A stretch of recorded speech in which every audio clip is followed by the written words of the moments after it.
Assalamualaikum warahmatullahi wabarakatuh.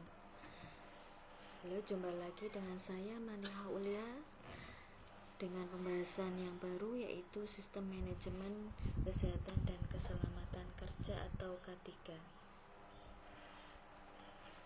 Sebelumnya saya menjelaskan mengenai OHSAS 18001. Sekarang masih dalam tahapan yang sama, yaitu mengenai standar kesehatan dan keselamatan kerja. Yang tadi standarnya internasional, yang OHSAS.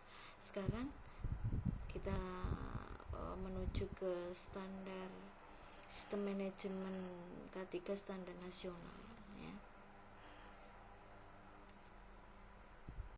Manajemen keselamatan dan kesehatan kerja yaitu sistem perlindungan bagi tenaga kerja dan jasa konstruksi untuk meminimalisasi dan menghindarkan diri dari risiko kerugian moral maupun material, kehilangan jam kerja, maupun keselamatan manusia dan lingkungan sekitarnya yang nantinya dapat menunjang peningkatan kinerja yang efektif dan efisien.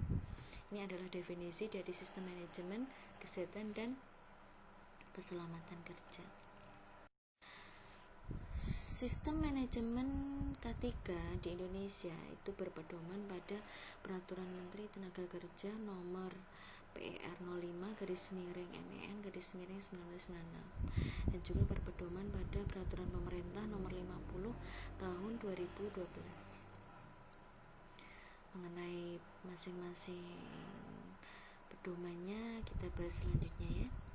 Yaitu menurut Permenaker nomor PER nomor 05/MEN/1996.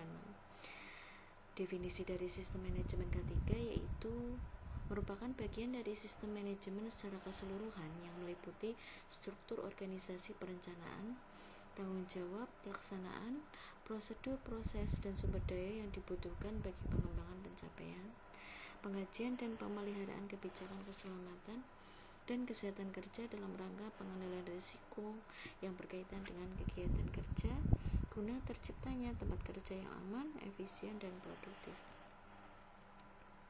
Dan definisi sistem K3 menurut Peraturan Pemerintah nomor 50 tahun 2012 yaitu merupakan bagian dari sistem manajemen perusahaan secara keseluruhan dalam rangka pengendalian risiko yang berkaitan dan kegiatan kerja guna terciptanya tempat kerja yang aman, efisien, dan produktif. Mengenai Peraturan Pemerintah nomor 50 tahun 2012 tadi, terdapat langkah-langkah penerapannya dalam standar sistem manajemen K3 secara nasional, yaitu yang pertama mengenai penetapan K3-nya.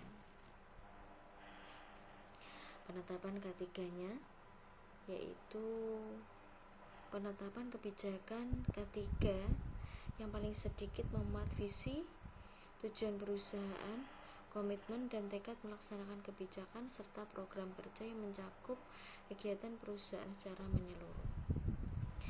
Langkah yang kedua yaitu dengan perencanaan penerapan K3.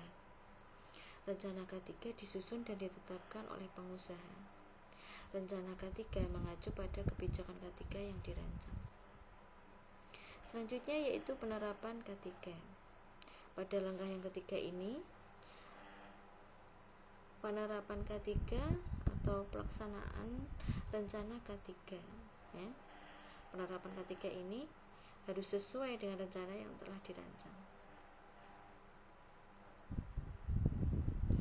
Yang keempat yaitu langkah pengukuran, pemantauan dan evaluasi kinerja K3.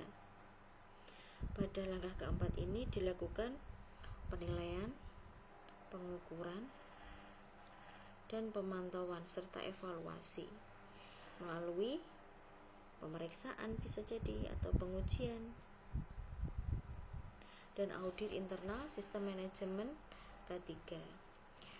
Dan nanti hasil pemantauannya dilaporkan dan digunakan untuk melakukan tindakan perbaikan.